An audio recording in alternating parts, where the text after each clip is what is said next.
El par de excompañeras del prota se posicionaron preparándose para atacar decisivamente al prota y compañía. Las palabras en este punto ya salían sobrando, por lo que el equipo del prota también se preparó para contener al par de chicas y sacar respuestas. La tensión aumentó a medida que el choque entre los dos equipos era inminente, pero de una forma sorpresiva Lorelai salió corriendo desde la parte de atrás lanzando con gran agilidad bolas de humo en medio del par de chicas sorprendidas. Antes de que pudieran reclamar o decir algo, cayeron inconscientes en el mismo lugar en donde estaban paradas. Lorelai se acerca al equipo del prota aclarando que esas esferas eran una combinación de polvos especiales para dormir de Basta, una combinación realmente efectiva. Lorelai se notaba un poco cansada y algo agitada, pero sonreía sintiéndose afortunada de que Basta le había dado un poco de esa combinación solo por si acaso. El equipo se alegró por ver a una cara conocida que es amable y con la que se llevan bien. Lorelai realmente se sentía alegre de verlos, después de lo que pasaron en la última batalla juntos sería complicado no haber desarrollado cierto vínculo. Sin embargo, la tez de Lorelai se volvió un poco pálida y trató de decir algo rápidamente al prota. No llegó a decir más que unas cuantas palabras cuando de repente un aura siniestra que emanaba una presión abrumadora provocó una mezcla de sentimientos horribles en todos. Ciertamente fue inquietante al punto que todos en el equipo del prota rápidamente se pusieron a la defensiva. Lorelai solo bajó la voz a nivel de un simple susurro diciendo que ahora no había tiempo de explicaciones. Fue entonces cuando todos vieron como una mujer envuelta en una luz etérea caminaba peligrosamente cerca a ellos. Este extraño y perturbador ser reía de una forma que levantaba inquietud en todos a su alrededor. Era algo primario, básico, al nivel de un instinto el cual se había pulido por un arduo e intenso entrenamiento y experiencias el cual les decía a todos que esta mujer significaba peligro. Lo que más inquietaba al prota es que ni siquiera se había dado cuenta de cuándo es que había llegado y se había acercado tanto a su posición sin siquiera notar nada. A pesar de eso el prota mantuvo la calma y un rostro estoico que no dejó entrever ninguna emoción. Con esa misma calma le preguntó directamente si es que ella era la causante del comportamiento raro de Delia y Pulala, cosa que la mujer ni siquiera trató de disimular, confesando cómo cambió su mentalidad. Y viendo al prota con un brillo peligroso declaró que con eso el prota había superado su primer juicio. Aunque ciertamente expresaba una disculpa por fallar al no considerar los gustos y preferencias del prota, pues después de todo no cayó con las provocaciones del par de mujeres, fue entonces cuando con un brillo juguetón se preguntó si fuera mejor opción manipular a la gran Santa Alicia. Colette rápidamente estalló gritando y justo cuando estaba a punto de pronunciar el nombre de esta mujer, el prota la detuvo decisivamente, explicó que el nombre de ella es un completo tabú. Si alguien se atreve a decirlo en voz alta será maldecido, por lo que nunca debe de decirlo con ella parada enfrente de ellos. Por lo menos tendría que esperar hasta que el prota sea capaz de lanzar un repelente de maldición en ella después. La noticia de la maldición del nombre sorprendió a Lacri, pues era algo inconcebible para ella, pero si el prota lo decía debía ser cierto. Esto llenó de satisfacción el rostro de la mujer. Después de todo, con esto el prota acababa de pasar su segundo juicio. Sin embargo, en lugar de sentirse bien o feliz, la tensión dentro del prota solo crecía. Esta mujer mostraba rastros de locura con cada gesto y cada palabra. La mujer ajena a estas emociones encontradas dentro del prota solo sonreía retorcidamente, admirando al prota como un trofeo que debía poseer, declarando lo exquisito que lo encontraba. El prota simplemente ignoró las tonterías que la dama de blanco, la cual es la forma en que decidió referirse a ella para evitar la maldición. Tratando de terminar con este encuentro indeseado, mencionó que ahora que ya había visto a través de la maldición y las expectativas ya estaban satisfechas, no había razón para continuar con esta pequeña reunión. La dama de blanco asintió reconociendo la lógica detrás de las palabras del prota, confesando que no esperaba que el prota fuera un maestro del arte del reflejo de las maldiciones. El prota trató de aumentar la presión en la dama de blanco al mencionar que estaban en medio del camino a la iglesia, por lo que si se estallara una pelea los refuerzos no tardarían en llegar. La dama de blanco, encontrando la situación divertida, decide poner fin a este encuentro por el día de hoy, mientras se desvanecía en el lugar frente a ellos. No sin antes decirle al prota que también había dejado a sus otros amigos detrás y que podía hacer lo que quisiera con ellos. Justo cuando el prota se preguntaba a qué se refería con estas palabras, un grito arrogante resonó no muy lejos de su lugar, siendo este el héroe. el cual no tardó en despotricar incoherencias al prota dejando ver su clara envidia y frustración acerca de cómo es posible que haya tantas mujeres hermosas a su alrededor siendo el prota un inútil perdedor. Tras ese pequeño impulso se lanzó a atacar al prota, pero realmente fue un intento tan inútil como el héroe mismo, porque al prota le bastó una sola mano para controlarlo y someterlo en el suelo. El héroe con la frustración floreciendo en su rostro solo acusó al prota de chantajear a las mujeres para que lo siguieran. Esto simplemente hizo clic con algo en el interior de la santa asestándole un poderoso golpe en el rostro al héroe mandándolo a descansar por un rato. Soltó una serie de palabras que reflejaban la frustración y el enojo de la santa por las ofensas dirigidas al prota, y estuvo a punto de prácticamente confesar su gran cariño por él. Fue en ese momento que un gran sonrojo la recorrió mirando al prota.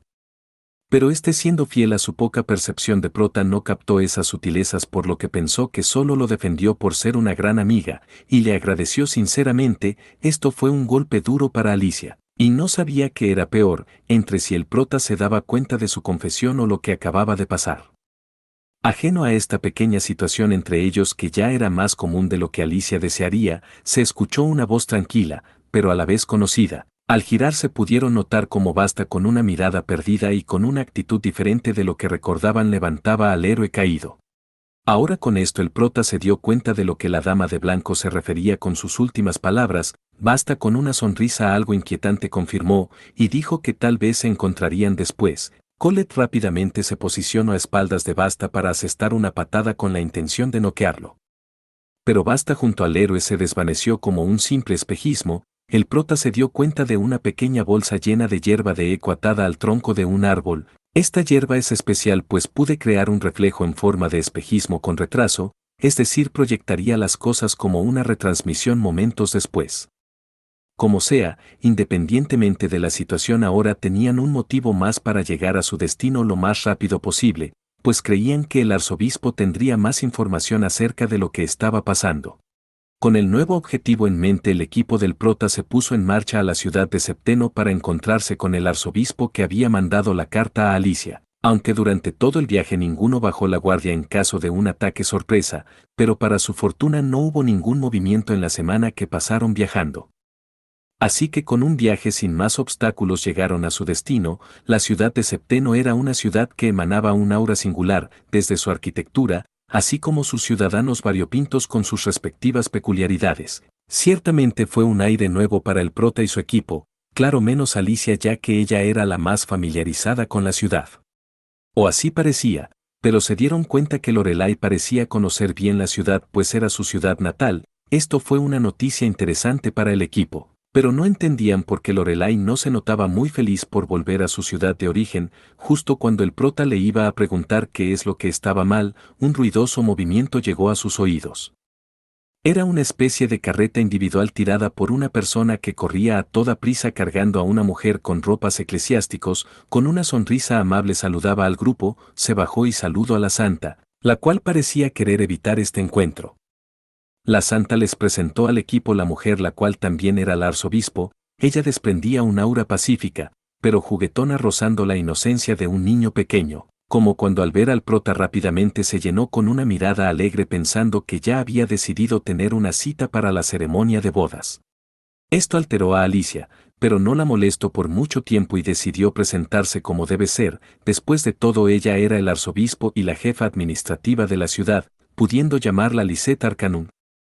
Las reacciones de todos variaron, pero algo llamó la atención de Lisette y fue cuando notó a Lorelai alegrándola al instante. En ese momento el equipo se dio cuenta de que Lorelai en realidad era la hija del arzobispo llenándolos de sorpresa. Lorelai algo resignada les confirma esto, diciendo que esta era la razón por la que no quería venir a la ciudad, confesando que realmente su apellido es Arcanum. Con una facilidad practicada se posicionó frente al arzobispo inclinándose, saludando a su madre.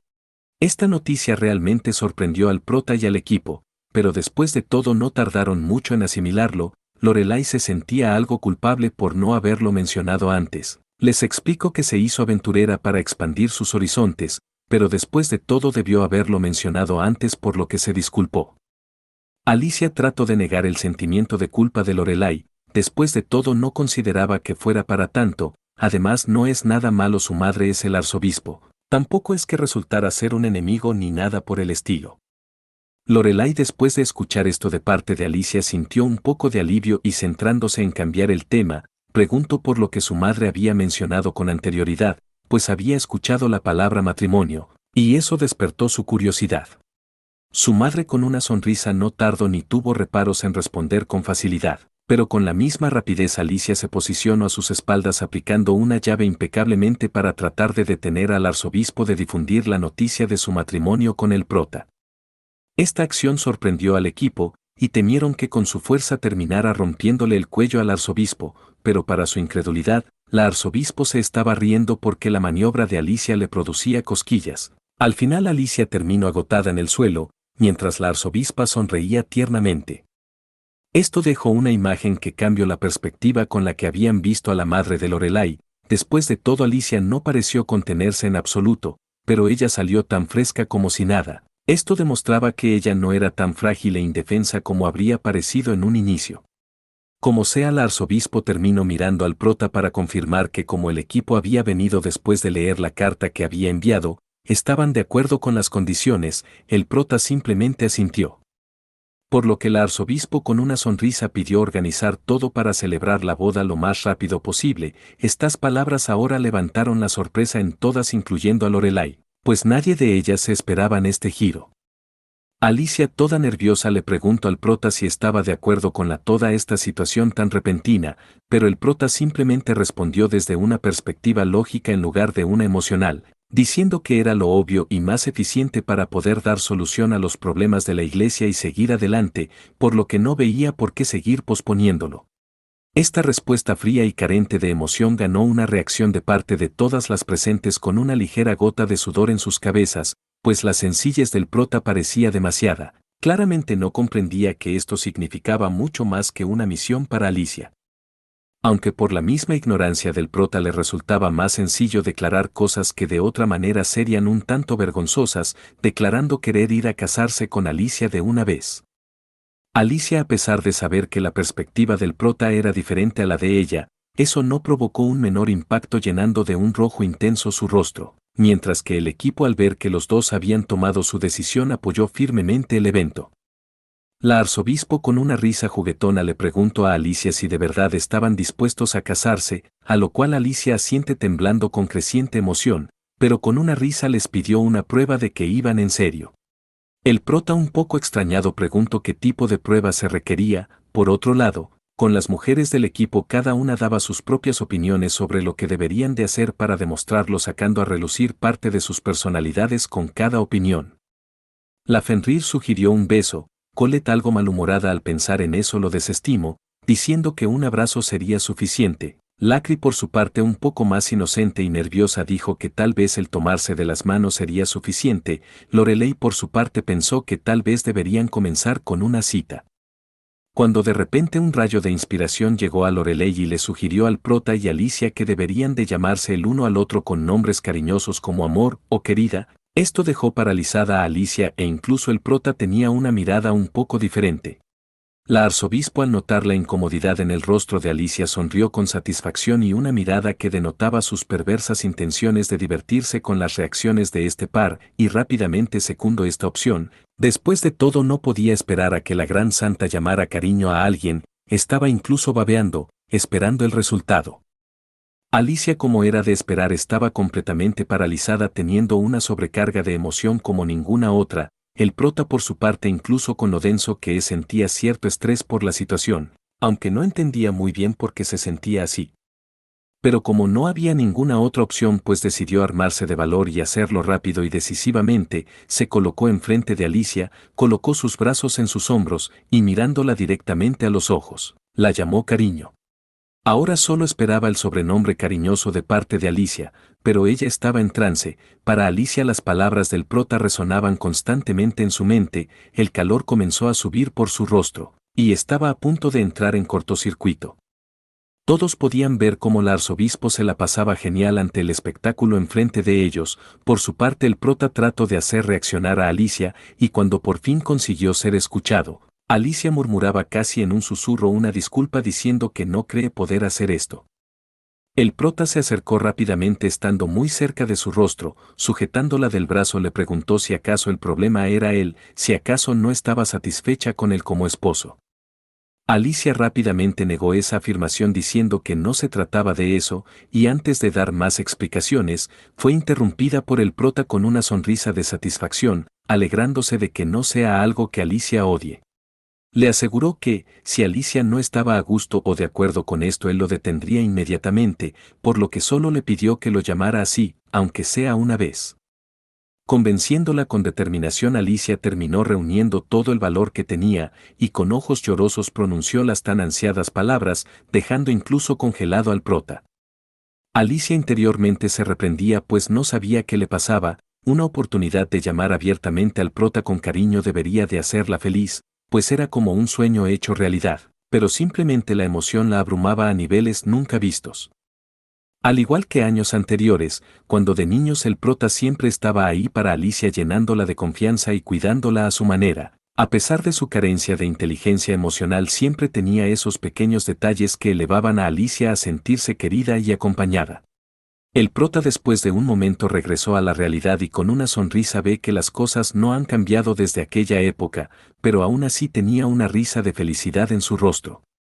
La arzobispo radiante después de su diversión decidió dejar las cosas así, y quiso cambiar de lugar para poder hablar los detalles de sus siguientes pasos a seguir. De esta forma el equipo se comenzó a desplazar a un lugar más cómodo y discreto. Por el camino Lorelai no pudo evitar preguntarle al equipo por la situación, pues incluso ella sabía que la mayoría de ellas tenía sentimientos por el prota, así que se preguntaba si acaso ellas realmente estaban bien con la situación de la boda. Colette fue la que respondió a sus dudas, primero confirmando que efectivamente ellas tienen sentimientos por el prota, pero por lo mismo ellas hicieron un compromiso, básicamente cuando se trata del prota se tomaran turnos. Y como Alicia fue la primera en conocer al prota, será la primera en confesarse con él, básicamente así fue el juramento que hicieron, la Fenrir complementó que era la única forma de mantener las cosas justas. Después de todo el prota era muy irresistible. Lacri por su parte se sentía muy emocionada por ver a Alicia tan enamorada del prota y a la vez esperaba pacientemente su turno. Lorelai comprendió ahora un poco mejor cómo funcionaba la dinámica dentro del grupo del prota. El grupo siguió caminando cada uno con sus propios pensamientos, pero básicamente todos estaban en paz y tranquilos. Todo iba bien hasta que Colette tuvo un sentimiento muy familiar que reconoció de inmediato poniéndola totalmente a la defensiva y notablemente nerviosa. Sus instintos no se equivocaban, pues el sonido de una campana comenzó a resonar por toda la ciudad. Se trataba de una campana de emergencia. Un hombre llegó rápidamente frente al arzobispo arrodillándose, declarando que se encontraban bajo ataque anunciando que 2 dragones se acercaban a la ciudad. Esto sorprendió a Alicia, pero la arzobispo no parecía nada sorprendida, es más parecía haber estado esperando la situación. Aunque esta vez la expresión de su rostro era diferente del jugueteo de hace rato cuando se burlaba de Alicia y el prota, esta vez era más serena sin dejar que se reflejara ninguna emoción evidente. Ordenó movilizar las fuerzas de la ciudad para prepararse para el ataque, a la vez que decía que el momento no pudo ser mejor, ya que así se puede ahorrar explicar los problemas que había mencionado en su carta a Alicia.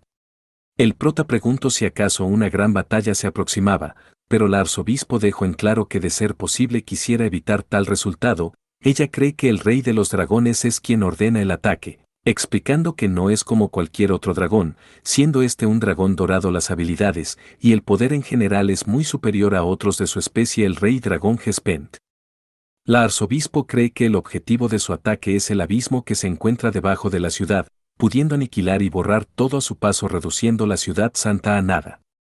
Esto dejó muy sorprendidos a las chicas, pues realmente al considerar las capacidades del poder de los dragones no es imposible tal escenario. Mientras tanto el prota por fin entendió la crisis inminente de la carta que había leído, aunque a diferencia de otros estaba calmado tanto como el arzobispo.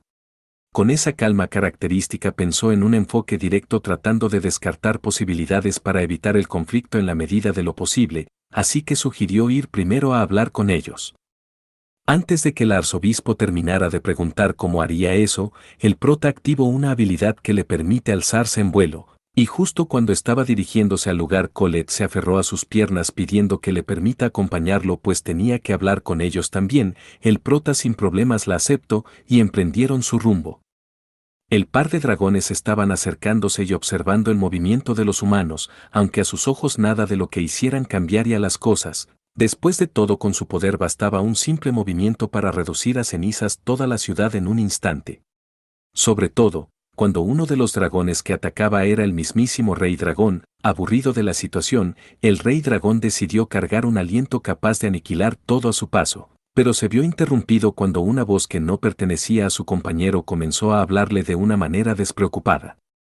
Al darse cuenta de esta sorpresa, su atención se dirigió a la pequeña figura del prota volando enfrente del par de dragones sin inmutarse por su presencia, sugiriendo hablar un poco. Antes de nada, esto sorprendió al par de dragones, pero el Rey Dragón se llevó otra sorpresa cuando su compañero identificó al prota. Después de todo era el maestro de Colette, y al escuchar estas palabras el Rey Dragón sonrió sádicamente, pues para él ahora derribaría dos objetivos con una piedra.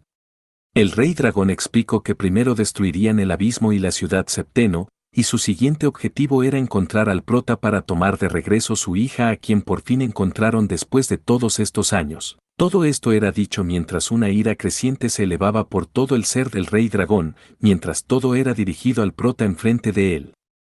Estas palabras sorprendieron al prota, pues no esperaba que el dragón frente a él resultara ser el padre de Colette, pero el Rey Dragón siguió expresando su furia y odio hacia el prota, declarando que no será perdonado, pues obligó a Colette a servirlo, por lo que 10.000 muertes no serán suficientes.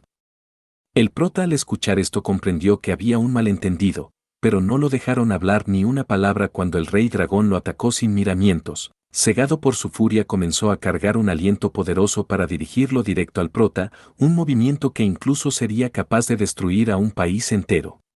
El prota pensó en la situación y comprendió que el Rey Dragón no entendería ninguna razón, ni siquiera escucharía nada, pero también vio una oportunidad al dejar que lo atacaran, pues tal vez si el Rey Dragón gastara un poco de su maná, también su enojo disminuiría un poco.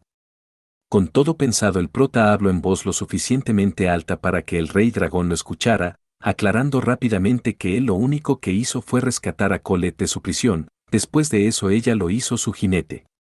Estas palabras solo enfurecieron más al Rey Dragón, pues no sabe cómo el prota se atrevió a hacer tal cosa, pues que un simple humano sea un jinete de su linaje empaña todo el orgullo de los dragones. Decidido a no dejar seguir respirando al prota, desató su poderoso ataque. El prota, sin inmutarse, se mantuvo en su posición. Esto incluso sorprendió al Rey Dragón, pues es ridículo pensar que alguien pudiera resistir su ataque, sobre todo cuando se trata de un miserable humano. El prota, sin embargo, activó una serie de habilidades que fueron capaces de anular todo el daño del ataque del Rey Dragón como si no hubiera pasado nada. Esto destruyó el concepto de la realidad del par de dragones, sobre todo del Rey Dragón, al ver cómo todo su ataque se disipaba en pequeñas partículas de energía. Sin embargo, las cosas parecían lejos parecer terminar. El Rey Dragón, decidido a no dar marcha atrás, se preparó para desatar toda su furia en el prota, desestimando el acto de bloquear su ataque como si no fuera nada. En este momento el prota comenzaba a verse presionado, pues, aunque ya suponía que estas cosas podrían pasar, seguían siendo un dolor de cabeza con el cual lidiar. Pero cambiando la situación, nuevamente apareció Colette en forma de dragón, acercándose rápidamente mientras le gritaba a su padre. El Rey Dragón, lleno de emoción, estaba feliz de volver a ver a su hija después de todo este tiempo. Estaba tan absorto en sus emociones que siguió despotricando en contra del prota mientras abría sus brazos de par en par para atrapar a Colette en lo que en su mente debería ser el emotivo reencuentro entre padre e hija. Pero para su sorpresa, lo que se llevó no fue el tierno y suave abrazo de su hija, sino que fue una patada cargada con potencia de parte de Colette, mandándolo a volar en dirección de la ciudad de Septeno, mientras gritaba furiosa por haber atacado al prota. Esto dejó con una gota de sudor recorriendo el rostro del prota, pues no sabía qué pensar al respecto, ya que al terminar atacándolo no servía de mucho haber tratado de solucionar las cosas con las palabras. Por su parte, Colette estaba encantada con el prota, tratando de recibir elogios por haber golpeado a su padre. Esto llevó aún más al prota a sentirse de una forma exasperada. Por su parte, en la ciudad de Septeno todos estaban en pánico al detectar al Rey Dragón dirigirse a alta velocidad hacia su ubicación. La arzobispo, con una sonrisa relajada, ordenó desplegar los muros defensivos al máximo poder. Después de esa tensa situación, la escena cambia dentro de la ciudad septeno en un gran salón donde podemos ver al arzobispo agradeciendo la reunión y la accesibilidad para reunirse y dialogar a todos los presentes. En esta sala podemos ver en forma humanoide al par de dragones y al equipo del prota. Sin embargo, la posición del padre de Colette no había cambiado en absoluto, estando de pésimo humor y declarando que su hija fue engañada por el prota. El prota estaba en una situación particular. Después de todo, ahora de alguna manera el arzobispo se las había ingeniado para dejarle el problema a él, y eso no era toda la situación, pues Colette seguía avivando la tensión, declarando que el prota y ella estaban profundamente enamorados y por nada del mundo se separaría de su lado. Estas palabras eran como flechas dolorosas lanzadas hacia el rey dragón, el cual se negaba a dar marcha atrás sobre su firme decisión de no entregarle su hija a un humano. Pero Colette no daba marcha atrás en su decisión al decir que no necesitaba su permiso. Esto fue una discusión que iba y venía, aunque llegó un momento en el que Colette explicó con más detalle que el prota no solo le salvó la vida, sino que también salvó su orgullo perdido. Ella, a pesar de ser un fracaso como dragón, el prota decidió ir a su lado. Estas palabras tocaron una fibra sensible en el par de dragones, y justo cuando su padre iba a dirigir unas palabras, Lorelai interrumpió con una pregunta que la carcomía desde el inicio de la discusión. Esta pregunta estaba enfocada en el padre de Colette, y en sí la pregunta era precisamente por ese término. La palabra padre normalmente se usa para referirse a un pariente hombre. Pero observando detenidamente al rey dragón, había algo que les hacía sospechar que no se trataba de un hombre precisamente. Hasta aquí esta parte. Si les gustaría que continuara con la historia, agradecería enormemente que compartieran el video, dejen sus comentarios, den like y suscríbanse. Hasta luego.